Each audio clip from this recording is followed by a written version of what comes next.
Cheers. Morning. We're here again, Dawn. You and I, alas, Townley and Skelton, Skelton and Townley. Alas, alas, alas, we're on Otago again. Yeah. So this is another of our, albeit brief, brevity is of the essence, but we're not very good at it, are we, really? But we'll give it a go. And should we aim for 10, 12 minutes max? Yeah, let's go for it. Acknowledging that we could have 12 hours on this. But anyway, we're here to talk about Otago again. Yeah. From insights over the years, and again more recently, we got some stuff to share. We're gonna talk about these 5 things because we think that actually these 5 things are all things we can act upon tomorrow or today if you're at work. Do it now. Is this some kind of call to action? Yeah, definitely. Anyway, before we do that, let's just go back to what I've called round peg, square hole, because we like to add a little bit of humour just to perhaps make it a little listener. And I know you're an academic and very serious, but I'm not. So hopefully there's a mix there. Round peg, square hole is referring to having the right person in the right programme at the right time for them. Otherwise, it's a really tight fit and it doesn't quite work. Yeah. So this really is the backdrop to all these 5 points. So come on, tell us why we've got to have the right person in the right programme at the right time. Well, let's start first of all with the original research, and there's been multiple, as in dozens of research studies using the Otago programme that have shown a big reduction in falls. Nearly all of those have been over 80s, frailer, but still able to live independently. So if you go to the first couple of studies, there was about 1 in 5 required some care at home. So we're not talking about a super fit population by any means. The actual research on most of those is a year of programming, a year of supporting someone through their exercise program. And of course, pragmatically, we don't do that in the NHS. At best, I think people might get 6 months of interaction if it was a home-based program. At worst, it's 5 or 6 weekly sessions, maybe 6 to 8 weekly sessions. So we're trying already to put a whole program into something that's not going to fit. And the other issue we've got is that if they're too frail, if they can't stand supported with a chair for any length of time, then it's not going to work because it's supposed to be a standing balance progressive program. In the original Otago, they had a year to get someone ready to get into that dynamic balance. Yeah. So why are we expecting in a 6 to 8 weeks of or 6 to 8 interactions that everyone's suddenly going to be able to do a really fast timed up and go to show our outcomes are working? We really need to consider the person at the time and whether what we're offering them is the right part of that program, because we can only deliver part of the Otago program because we're not offering a year's interaction. And just to add insights for, myself and the rest of the LLT team, delivering this training, so very often we hear and have discussions about the exercise selection that's given. There's no range of motion stuff in there. There's none of the mobility moves in there. There seems to be sometimes this, as you've said, compressing a 12 months into 6 interactions. So they go straight to the standing, but with very little confidence to stand steadily and without that range of motion focus required for that standing activity, where it, again, round peg, square hole in the exercise design, isn't it? Absolutely. And again, you go back and thinking about those 5 mobility moves that are in the Otago. The head ones are obviously about vestibular work, about ensuring that you've got good posture, and your ankle ones are obviously really important because the range of motion of that ankle and foot is everything in confidence. About those 12 balance exercises, isn't it? Absolutely. Yes. So if you cut those out because you've only got 40 minutes, and so I'll just do the strength and balance, you're missing the key part of what's going to change a person's safety, confidence, and ability to do the standing balance work. So again, it's really, really important that you don't just cut out that bit just because you think it's important to go straight to the bits that are going to give you outcomes that you can measure for your service. Because toe walking, heel raises, toe raises, some strength exercises in there, they all need feet. Yeah. Not just ankles, but they need us to be able to articulate our feet. So that circulation boosting march that LLT added as part of a warm-up, shall we say, is probably the only activity that encourages the whole foot to move. Absolutely. Whereas the Otago mobility just has dorsiplantar flexion, doesn't it? So these little things, small things, apparently small things, are the big things for the participants that we're looking to work with. So go on. I was going to say, on the other flip side, though, you've got perhaps we're still trying to force a standing program onto someone that's not quite ready and needs some more supported work to get to standing safely. But the other thing we see, the other side, people being put into Otago programs in the community, which are far too active and fit for that program to be in any way really challenging. Hence, they'll just leave if they don't find it challenging, or you won't get big improvements in balance because they're not taking it beyond the Otago program. So we really need to start being a little bit more savvy. We've only got a short period of time, much shorter than any of the evidence really suggests we ought to have. So we need to be starting to think about how we make the best of those interactions to change behaviour, to encourage self-management, to encourage literacy and understanding of why they're doing something and why they have to progress and why on discharge they're not fixed. It's not all sorted, because that's what so many of them believe. And then, of course, when the revolving door happens, they're confused. And so are sometimes the therapy teams.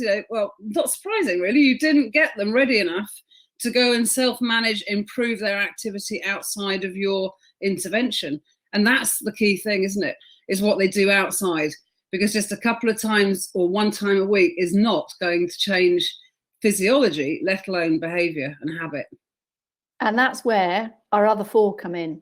And just to say here, I've just done some maths, 84 hours roughly in a waking week.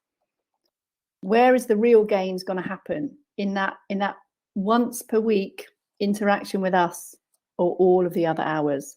So round peg, square hole, crikey, we could do a whole session on that and what the studies tell us and who's it for and who it isn't. But I think we just need to acknowledge, are people ready for a standing, challenging program? If not, we need to get them ready. Otherwise, we're not setting them up for success. Yeah. My point 2 here, and you've already made reference to this, I'm saying that we need to hand over individually designed exercise programs to our tailored version of events from the Otago exercises, not just a list of exercises, a clear rationale program, a program with clear rationale. That in context of therapy settings, let's talk about that for now. We hand these programs, or physiotherapists hand these programs over to physiotherapy assistants or techs, etc. We can't just hand over the program. There's a conversation. There's some meaning that comes with that, isn't there? The learning, the physical literacy, as you just mentioned, and all of the incoming assessments, talking about person-centered goals, things they want to be able to do again or more of. You can't remove the kind of behaviour from the intervention itself. It has to come as a package, doesn't it? Absolutely. And we have so much research backing this up. An intervention of exercise along with the behaviour change as to why they're doing it, how it's going to help, how that will change all their goals, how it will work towards those, are all vastly important motivational points. Everyone will have different reasons for things that will kickstart their motivation, and therefore it can't just be a one-off conversation. It has to, each interaction has to be. It progresses, doesn't it? Like the program. It progresses like the program. Absolutely, and their motivations will change throughout as well. Even in a short period, it may well change. And those changes are hopefully a result of realizations, learning, results that then, you know, motivation is motivation, results are motivational, aren't they, and inspirational. So supporting our teams and each other to actually be as effective as we can within our interactions, not just the exercises, but the conversations. It doesn't take any more time to use different words, and perhaps planning of conversations is as relevant and pertinent as planning of programs, arguably. Just gonna keep that there, and it links into number 3. There are many more broader messages that can support that physical literacy, can support that realization of can do more. So this our sit less, move more frequently messages really need to be wrapped around our structured exercise programs. They do, and you know, you can't really come back to the Otago program original research and back this, but you certainly can from all the FAME work that we've done. And more recent research looking at an additional reminder that the extra however many hours in a week that you're not in the program or doing your strength and balance exercise program at home, you have to also be moving more. So I want to introduce a little conversation I had with someone last week. I did a little piece for Michael Mosley, a little podcast on balance and the fact that you can always improve balance no matter what your age. And he tracked me down and sent me an email, and we had a chat. He'd actually been in the last year twice in 6-week falls programs, and so right at the beginning of last year, and then unfortunately 6 months after that he fell and went back into the same falls exercise service, the same instructors, and sadly, he basically had got to the point where his balance has deteriorated again, and he now won't go anywhere, won't walk anywhere without hanging on to his wife, and he's very fearful. And my conversation with him was, well, what you know, when you finished the classes, the exercise programs, did you carry on the exercises? And he said, well, I was given a couple, and I did them a couple of times a week, yes. And I said, well, what were you doing the rest of the time? And he said, well, you know, I don't move about much. I'm quite fearful about movement. And so we had a long conversation about the fact that if you want to be an Olympic runner, you don't just run, you need to also be, you know, do other things that make you more confident in that movement.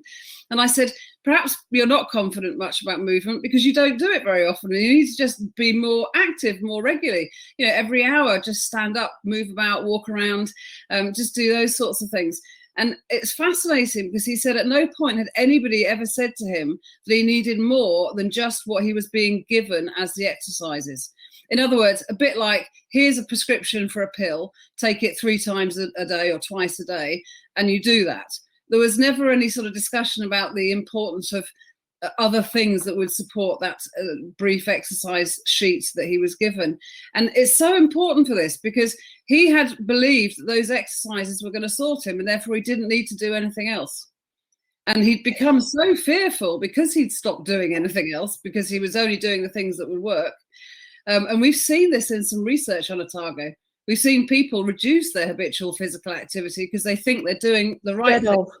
And it's quite the opposite. We've got to really change behaviour, and in this level of frailty that we're talking about, every move counts. Yes. In terms of improving your health confidence and your physical confidence. And there's this kind of all these 5 points intertwined, but this is perhaps also about starting points, isn't it? And you know, people may not be ready, you know, motivationally, psychologically ready for structured E-word stuff, and maybe those that additional time spent in standing, sit less, move more stuff is the start point. Maybe that is the first 6 weeks of our interactions in order to prepare people, to get them excited about the structured stuff. And back to this gentleman that rang me, he was confused as to why he'd fallen again, the revolving door, and probably the therapy teams are. And yet the problem is we decondition just as quickly as we condition, and if we improve balance, we can reduce it just as quickly by then going home and sitting and not moving. And so, you know, if we can only change behavior if people understand why they need to. So the education part is so important. It's a journey, isn't it? There is no end point. It's a journey, and that's part of managing that expectation as well. 2 quickies. Again, we could have whole sessions on these two. On this theme of things that we can act upon tomorrow. This comes up quite a lot on our training courses. I've called it work out in your own time, purely because having gotten to know the learners throughout the training days, this is just my take on, okay, stop. You've done the demonstration. They've seen what it looks like. Now let's do it. Let's encourage them to have a go. Stop moving. Stop. It's not your workout.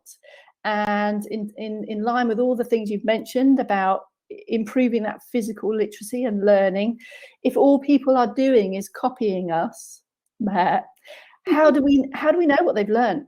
How do we know what they've seen, what they've learned? Because we want them to feel confident to do the home exercise program. So if you're delivering groups, please work out in your own time, show the demo, stop doing the movement, stop doing the exercise and say, okay, show me what you got. And it's not just groups, it's one-to-one as well. Even more importantly, if you're in a one-to-one situation, arguably, if it's a follow-up visit, we don't need to do any demos. We're simply saying, here, Dawn, show me how you're getting on. And that's really important. Yes. I mean, I can remember, and that was the reference to we don't want loads of sheep. We want people to actually understand. And, you know, we're not just herding sheep. We are meant to be helping somebody become independent again if they've lost that particularly. And I can remember years back, not to do with Otago actually, but another thing I was doing in research, and I was going along to check how he was doing in his home exercise program. And it's exactly that. I just said to him, so show me what you're up to. Show me the exercises you're doing.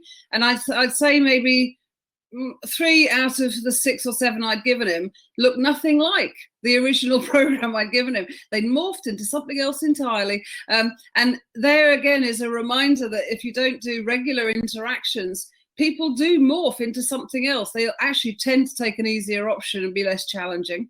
So unless you know that they know what they're doing, and that requires seeing them without them being sheep and following you. We don't know what the start point is, do we? Yeah. I use the other, you know, this isn't about copy me. We're not just demonstrators of movement. That's just a cue. That's just a visual cue, of course. And actually, if vision is poor, you're not even going to have that. So our skills, our real skill sets are in observing what's happening and enhancing what is happening. And that kind of leads me into our 5th one as well. Effective 10s. That we have a bit of a problem with 10 of these, 10 of this, 10 of that, 10 of them. So let's do a call to action. If we're aiming for 10 and we know in Otago 5s and 10s are there, they align with strength training continuums. That number doesn't mean anything without it's relative to the effort, isn't it? It's relative to the effort undertaken. So if you're in groups, we can't be saying 10 of these, everyone. More like, over time, let's aim for 10, and it should feel effortful. And if they're in strength, they're going to feel warm and effort in their muscles. And if they're in balance, they're going to feel wobbly. So we've got to get the words, the adjectives that make these components come alive. We only know that we're going to get, especially on the strength work, the muscle needs to know it's being worked. So at the end of every set, however many that may be, of a specific exercise using an ankle weight, the muscles should be quite warm, and actually they really don't want to do too many more. So that should be the 10. The 10 should be, I can just finish that 10th one, and you know what? I'd like to take that weight off now, because that muscle knows I've done it, and they need to understand why that feels like that. Now, many places, as we know, don't even have ankle weights. We won't even go there. But we also know that you can position somebody, if they've got good sitting posture, and move them and make it more effective because the leg is heavier the further forward you sit on the chair. There's still ways of doing some strength work without, but we're not going to get to the outcomes that Otago had over that 1 year period. You know, I keep going back to the fact that, you know, it's ridiculous. That original research program and all the ones that have been effective since have been over 6 months at least, and have had a strongly intense part for the strength work. They've had proper strength training. So those ankle weights have to go up over time, and more than just once or twice. And you know, so that 10, you're absolutely right, it's almost a load of rubbish. We don't want them to be doing 20, but if we want to aim for around about 10, but that 10th one should be effortful. And as you say, with the balance, that 10th one should be, do you know what, I'd quite like to put my hands down on something and hold on for a bit. Yeah. You need to feel wobbly. So all of these 5, just to bring this to a close, because we're over egging our time here, folks. So round peg, square hole. Is this person ready for standing, challenging work? If not, skill them up, get them ready. That is an absolutely correct and accurate start point. We need range of motion in order to perform and undertake strength activities, balance reactions, of course. These things we can sort tomorrow on some level. An interaction we can sort out, certainly 2, 3, 4 and 5. So can we hand over more meaningful, purposeful conversations to accompany hopefully a more clearly defined exercise program, not just a list of stuff, crowbarring in all of those conversations around opportunities to move a bit more. Work out in your own time until you stop moving, until you stop being the demonstrator. We have no idea what people are learning. And I know there will be many group OEP leaders saying, well, when I stop moving, Bex, they stop moving. And I'm going to challenge you. What needs to happen for them to move without copying you? Mm-hmm. Play with that, because when they leave your session, if all they've done is copied us, there is no home exercise that's going to happen. And the effective 10s, it's a huge one. We tend to get into kind of 10 of this, 10 of that territory. So it's relative to the person. You might have 6 people in a group aiming for 10 over time, but you know, you might feel effort after 2 and you've only got 1 more in the tank. The person next to you may have 10 done and another 10 in the tank. So something needs to change about that. That's our top 5. Oh, we failed on the timings though. As usual. 22 minutes. And do you want to just this picture here from this image from a study that you sent me today? Can people look that up? A letter that's just appeared in the European Geriatric Medicine Journal, and it's basically just highlighting that Otago exercise program is, if it's got to be recommended to the right person, it's got to be delivered and supported in the right way, and it's got to be delivered for the right duration and the right intensity. So it's all the things we've just talked about, really. But it's interesting because I don't know a single one of those people. So it's not just you and I that have these constant moans. There's a lot of people that are going, why are we not implementing this properly? We know it works, let's implement it properly, and let's really support the individuals as people in these programs, not it just become a series of numbers for service evaluations. The end. See you on the next one. See ya.